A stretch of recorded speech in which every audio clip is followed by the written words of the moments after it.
Post preference आपको कैसे भरनी चाहिए, तो थोड़ा वेट कर लेना, आज और कल का 2 दिन मुझे दो, ठीक है। सबसे पहले हम इस पोस्ट के बारे में स्टार्ट करते हैं कि ये पोस्ट है क्या बेसिकली, ठीक है। जो एसएससी की पोस्ट है ये बेसिकली अपर डिविजनल क्लर्क वाली ही पोस्ट है, ठीक है। इसे अपर डिविजनल क्लर्क आप मान के चलेंगे। ये आपकी 2400 ग्रेड पे की पोस्ट होती है, जैसे कि आपकी टैक्स असिस्टेंट की होती है, पोस्टल असिस्टेंट, शॉर्टिंग असिस्टेंट की होती है, वही वाला लेवल है इसका, लेवल 4 की पोस्ट है, ठीक है। इसके लिए जो एज होती है वो होती है आपकी 18 से 27 साल। अगर आप अनरिजर्व कैटेगरी से हैं तो इस एज के अंदर, अगर इस रेंज के अंदर अगर आप आते हैं तो आप इस पोस्ट के लिए एलिजिबल हैं, ठीक है। ये कब देखा जाता है, जब आप फॉर्म भरते हैं, तो उसमें जो क्रूशियल डेट होती है एज के लिए, उस पर्टिकुलर डेट पे आप इस रेंज के अंदर होने चाहिए। बाकी जो स्टैंडर्ड रिलैक्सेशन मिलता है, जैसे ओबीसी कैटेगरी को 3 साल का, एससी एसटी कैटेगरी को 5 साल का, वो सारे के सारे रिलैक्सेशंस भी आपको मिलते हैं अपर एज लिमिट में, लोअर में नहीं, अपर में, ठीक है।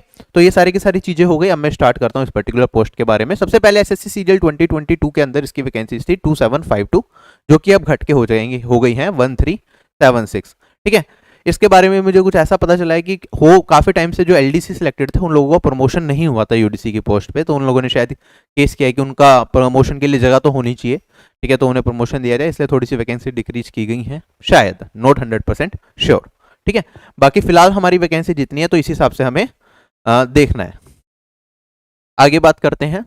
अब डिपार्टमेंट समझ लेते हैं कि है क्या, मिलिट्री इंजीनियरिंग सर्विसेज क्या करता है, ठीक है। जितने भी हमारी आर्म्ड फोर्सेस हैं, नेवी हो गया आपका उसके बाद आपका इंडियन एयरफोर्स हो गया, आर्मी हो गया, ऑर्डिनेंस फैक्ट्री बोर्ड हो गया या डीआरडी हो गया, तो इन्हें सारे की सारी इंजीनियरिंग सर्विसेज प्रोवाइड करना, कंस्ट्रक्शन वर्क प्रोवाइड करना, ये इसका बेसिकली काम रहता है, ठीक है।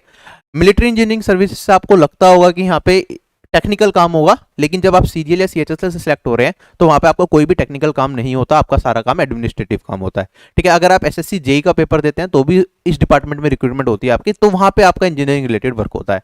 क्या ये चीज क्लियर हो गई? तो क्या क्या काम होते हैं, ठीक है।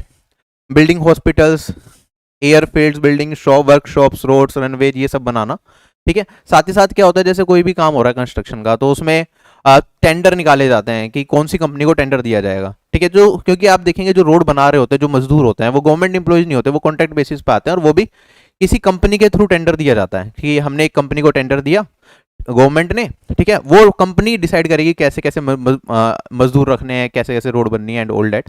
तो टेंडर निकालना, ठीक है, कोटेशंस देखना कि कौन कितने रुपए में बना सकता है इस चीज को, ठीक है, उससे रिलेटेड सारे के सारे वर्क एंड जो भी नॉर्मल गवर्नमेंट ऑफिस में वर्क होते हैं वो सारे के सारे काम रहते हैं, ठीक। तो अगर मैं बात करता हूं यहाँ पे जो हमारे पास यहाँ पे वर्क प्रोफाइल रहेगी इसमें, तो टोटल एडमिनिस्ट्रेटिव वर्क होगा, ठीक है। टेक्निकल वर्क ना के बराबर होगा आपका, बिल्कुल फाइल को मेंटेन करना, लेटर डिस्पैच करना, रिसीव करना, कोई टेंडर निकालना है तो वो देखना, ठीक है। कोटेशंस जो आएगी उसे चेक करना, बिल बनाना, पेमेंट करना, या फिर अलग अलग डिपार्टमेंट्स होंगे इसके अंदर भी, जिसके अंदर आपकी पोस्टिंग होगी तो वहाँ पे उससे रिलेटेड वर्क रहेगा, ठीक है। सारा डेस्क वर्क है, कोई दिक्कत नहीं आती, सिंपल काम होता है, कोई टेंशन काम की आपको लेने की जरूरत नहीं है, ठीक है। हेड जो होता है वो कर्नल होता है, तो ऑफिस में डिसिप्लिन मेंटेन किया जाता है, ठीक है। जो वर्किंग आवर्स होंगे आपके वो 9 to 5 होंगे। इसके अंदर एक चीज होती है कि ये मंडे टू सैटरडे वर्किंग होता है, मंडे टू सैटरडे, लेकिन घबराने वाली बात नहीं है। जैसे पोस्टल असिस्टेंट, शॉर्टिंग असिस्टेंट में होता है कि Monday to Saturday full day आपका वर्क होता है, तो एक दिन एक्स्ट्रा वर्क करना पड़ रहा है पोस्टल असिस्टेंट, शॉर्टिंग असिस्टेंट की पोस्ट में। इसमें ऐसा नहीं है, इसमें जो वेडनेसडे होता है और जो आपका सैटरडे होता है वो हाफ डे होता है, ठीक है। सैटरडे तो हमेशा आपका हाफ डे ही रहता है, वेडनेसडे का ये होता है कि अगर काम ज्यादा है तो कई बार फुल डे भी कर दिया जाता है, ठीक है। तो ये मंडे टू सैटरडे एक तरीके से काम होगा, लेकिन ऑफिशियल वर्किंग डेज तो आपके 5 ही होंगे, अगर नंबर ऑफ आवर्स हम काउंट करें, 5 या 5.5 कभी कभी मान के चलो, ये रहेगा। हर 3 साल में यहाँ पे ट्रांसफर होता है, तो स्टेबिलिटी की थोड़ी सी दिक्कत रहती है, ठीक। ये हो गया इस जॉब के बारे में मोटी मोटी चीजें। अब हम आते हैं, जैसे कि आपने एसएससी सीजीएल से सिलेक्शन लिया, तो आगे का प्रोसेस क्या होगा इस पर्टिकुलर पोस्ट के अंदर, ठीक है। इसके अंदर आपके मार्क्स डिसाइड नहीं करेंगे कि आपको कौन सी लोकेशन मिलेगी, एलोकेशन बिल्कुल रैंडम होगा। मान लो हमारे पास इस पर्टिकुलर पोस्ट की, मैं एक छोटे से एग्जांपल से कहता हूं कि मान लो हमारी कट ऑफ जो चली गई वो 280 चली गई, ठीक है। मैं कह रहा हूं ये जरूरी नहीं है इतनी जाएगी, कम ज्यादा कुछ भी हो सकता है, मैंने एक नंबर ले लिया। अब एक पर्सन होगा जिसके 281 नंबर है, एक पर्सन होगा जिसके 300 नंबर है, दोनों ने सेम पोस्ट को ऑप्ट कर लिया, तो इन दोनों में अब कोई डिफरेंस नहीं रहा सिलेक्शन होने के बाद, ठीक है।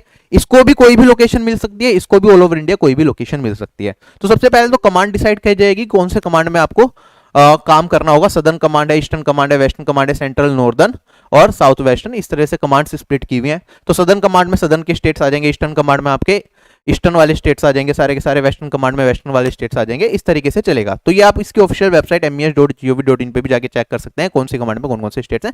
बट ये कमांड आप खुद चूज नहीं कर रहे तो अभी से उस पर दिमाग लगाना बेकार है, ठीक है। ईस्टर्न कमांड में थोड़ी दिक्कतें ज्यादा रहती हैं, ठीक है। बाकी सारी की सारी कमांड्स आपको कोई भी मिलेगी तो ये आपके हाथ में नहीं है कि कौन सी कमांड आपको मिली, और जो कमांड आपको मिल गई आप हमेशा उसी कमांड में रहोगे, ठीक है। उस कमांड के अंदर जितने भी स्टेट्स आते हैं उसके अंदर ही आपका ट्रांसफर टाइम टू टाइम होता रहेगा। हर 3 साल के अंदर आपको वहां पे ट्रांसफर मिलेगा, हर 3 साल के अंदर ट्रांसफर होना कंपलसरी है। ट्रांसफर में भी क्या होता है आपका इंटर कमांड ट्रांसफर होगा आपका, इंटर कमांड नहीं होगा। आप सदन में है मान लो तो आप ईस्टर्न में नहीं जाएंगे, ठीक है, सदन के अंदर ही आप घूमते रहेंगे हर 3-3 साल के अंदर। गर्ल्स को जनरली हेडक्वार्टर में रख लेते हैं, जो बॉयज होते हैं उन्हें अलग अलग जगह पे जाना पड़ता है, ठीक है। जेड सिटीज की साइड भी उन्हें जाना पड़ता है, क्योंकि जहां पे पोस्टिंग होती है वो जनरली जैसे जेड सिटी की किसी गांव के पास हो रही है तो आउटस्कर्ट्स में आपकी पोस्टिंग रहती है। ये ऑफिशियल वेबसाइट है, एक बार जाके आप चेक करेंगे तो काफी सारी चीजें आपको दिख जाएंगी, ठीक है। अगर मैं बात करता हूं जब 3 साल के बाद ट्रांसफर होता है तो 2 तरीके से ट्रांसफर हो सकता है, एक हो सकता है आपका नॉर्मल ट्रांसफर, एक हो सकता है आपका टेन्योर ट्रांसफर, ठीक है। नॉर्मल ट्रांसफर में आपको अच्छी खासी सिटी मिल जाएगी, मतलब वहां पे वर्किंग कंडीशंस ठीक होंगी, ठीक है। अगर टेन्योर वाला आपको मिलता है तो उसके अंदर एक्सट्रीम वेदर कंडीशंस या फिर हार्ड सिटी आपको मिल सकती है जहां पे रहने में थोड़ी दिक्कत हो, आप फैमिली के साथ वहां पे ना रह पाए। लेकिन अगर आप टेन्योर या एक्सट्रीम टेन्योर वाली पोस्टिंग लेते हैं या जो मिलती है आपको, तो उसके बाद आपसे पूछा जाएगा कोई 3 सिटीज बताओ उस पर्टिकुलर कमांड के अंदर, जिस कमांड के अंदर आप हो, तो उन 3 सिटी में से कोई ना कोई एक सिटी आपको उसके बाद के लिए उसके बाद ट्रांसफर कर दिया जाएगा, ठीक। तो प्रोसेस सारा का सारा रहता है, नॉर्मल रहता है। तो नॉर्मल के अंदर जो भी सिटीज हैं जो आती हैं उस पर्टिकुलर कमांड के अंदर, वहां पे आपकी कहीं भी पोस्टिंग की जा सकती है, ठीक है। जो वर्क लोकेशंस होती हैं जनरली गांव के आसपास भी होता है ईस्टर्न कमांड के अंदर, या अदर कमांड्स के अंदर भी लोकेशंस थोड़ी आउटस्कर्ट में ही होती हैं, तो वो थोड़ा इशू रहता है। तो जेड सिटी में होने की पॉसिबिलिटी आपकी ज्यादा रहेगी पोस्टिंग की, तो सैलरी भी आपको उस हिसाब से मिलेगी। अभी जो है डियरेंस अलाउंस आपका 42% हो गया। मैंने एक वीडियो बना रखी है salary of government job employees, आप देख लोगे वो, उससे अब सैलरी थोड़ी इंक्रीज हो चुकी है। तो नई वीडियो भी मैं गवर्नमेंट एम्प्लॉयज की हर ग्रेड पे की एक्स सिटी, वाई सिटी और जेड सिटी में क्या क्या रहेगी उसके लिए एक वीडियो अलग से फिर भी बना दूंगा मैं। अगर आप देखेंगे यहाँ पे जेड सिटी के अंदर जो आपकी इनहेंड सैलरी आएगी वो आएगी 37,000 अप्रॉक्स, और जो ग्रोस सैलरी बनेगी वो 46,000 अप्रॉक्स बनेगी। एक्स सिटी के अंदर वही इनहेंड सैलरी आपकी मैंने उल्टा लिख दिया है यहाँ पे, ये इनहैंड सैलरी आपकी 44,162 के आसपास होगी, और आपकी जो ग्रोस सैलरी होगी वो 53,000 अप्रोक्स होगी। और यहाँ पे वाई सिटी के अंदर इनहैंड सैलरी आपकी 39,000 अप्रोक्स और ग्रोस सैलरी आपकी 48,000 अप्रोक्स समथिंग रहेगी, ठीक है। तो 2400 ग्रेड पे की जितनी भी पोस्ट है आपकी, पोस्टल असिस्टेंट, सॉर्टिंग असिस्टेंट हो, टैक्स असिस्टेंट की पोस्ट हो, लगभग सैलरी का स्ट्रक्चर आपका यही रहेगा, ठीक है। वर्क कल्चर की हमने बात कर लिया। अब बात आ रही है प्रमोशंस की। अगर आप सीएचएसएल के थ्रू सिलेक्ट होते हैं तो आप एलडीसी लगते हैं पहले, जो कि 1900 ग्रेड पे की पोस्ट है। उसके बाद 5 साल मिनिमम आपको डिपार्टमेंट के अंदर काम करना पड़ेगा। उसके बाद आप एलिजिबल हो जाएंगे डिपार्टमेंटल एग्जामिनेशन के लिए। डिपार्टमेंटल एग्जामिनेशन जब आप देंगे, अगर वो आपका क्लियर हो जाता है तो उसके बाद आपका प्रमोशन होगा यूडीसी और एसएस से, जो आप सीजीएल के थ्रू सिलेक्ट होते हैं। ये सीएचएसएल के थ्रू यहां से स्टार्टिंग होती है। क्या ये चीज क्लियर हो गई? ठीक है। अभी जनरली क्या होता है कि 5 साल के बाद तो एलिजिबल हुए टेस्ट एग्जाम देने के लिए, जनरली 1 साल लग जाता है एग्जाम क्लियर करना आगे फॉर्मेलिटीज में, ठीक है। उसके बाद भी डिपेंड करता है कि ऊपर कितने सीनियर्स हैं, ठीक है। उसके बेसिस पे ही लगभग 7 से 8 साल आप मान के चलें कि आप एलडीसी से यूडीसी में पहुंचेंगे। तो यहाँ पे काफी ज्यादा टाइम लग रहा है एलडीसी से यूडीसी शिफ्ट होने में, ठीक है। जनरली हर डिपार्टमेंट में इतना टाइम नहीं लगता, कम टाइम में भी 4 साल में 5 साल में लोग एलडीसी से यूडीसी बन जाते हैं। अगर आप सीएचएसएल के थ्रू ऑप्ट कर रहे हैं अलग डिपार्टमेंट्स को, तो उनका आप देख लेना एक बार कैसा रहता है सिनेरियो, ठीक है। और इसमें डायरेक्टली एओ तक पहुंचने की भी पॉसिबिलिटी नहीं है, एडमिनिस्ट्रेटिव ऑफिसर तक। जैसे अगर हम बात करें सीएजी ऑडिटर आप लेते हैं या सीएजी अकाउंटेंट लेते हैं या सीजी अकाउंटेंट लेते हैं, तो उसमें 3 साल के बाद एससीएस एग्जाम देके डायरेक्टली आप 2800 ग्रेड पे से ऑडिटर बन सकते हैं, डबल एओ बन सकते हैं, ठीक है। इसमें ऐसी कोई पॉसिबिलिटी नहीं है, आपको ये प्रोसेस पूरा का पूरा फॉलो करना पड़ेगा, ठीक है। अगर आप यूडीसी एसएस से सिलेक्ट होते हैं 2400 ग्रेड पे की जो की पोस्ट है, मिनिमम 5 साल का वर्किंग आपको चाहिए, तब आप जाके सेक्शन ऑफिसर या ऑफिस सुपरिटेंडेंट बनेंगे, जो कि 4200 ग्रेड पे की पोस्ट है। 5 साल मिनिमम लिखा हुआ है, लेकिन इसमें जनरली 7 से 8 साल आपके लग सकते हैं, ठीक है। उसके बाद 6 से 8 साल आपके लगेंगे एडमिनिस्ट्रेटिव ऑफिसर बनने में, ठीक है, इसमें भी डिपार्टमेंटल एग्जाम देना पड़ेगा एडमिनिस्ट्रेटिव ऑफिसर बनने के लिए। अगर आप वो क्लियर कर लेते हैं तो आप ये बन जाएंगे। उसके 6 से 8 साल के अंदर आप एडमिनिस्ट्रेटिव ऑफिसर बनेंगे ग्रेड 2, ठीक है।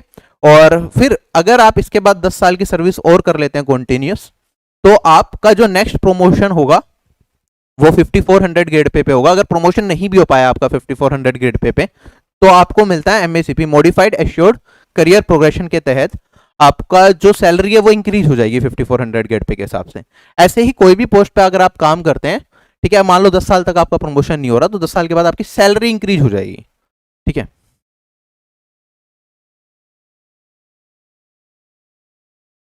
एक पॉइंट और था, जब आप एडमिनिस्ट्रेटिव ऑफिसर बन जाते हैं तो उस पर्टिकुलर टाइम पे आपकी ऑल ओवर इंडिया पोस्टिंग खुल जाती है कि आप कमांड भी चेंज कर सकते हैं उसके बाद, ठीक है।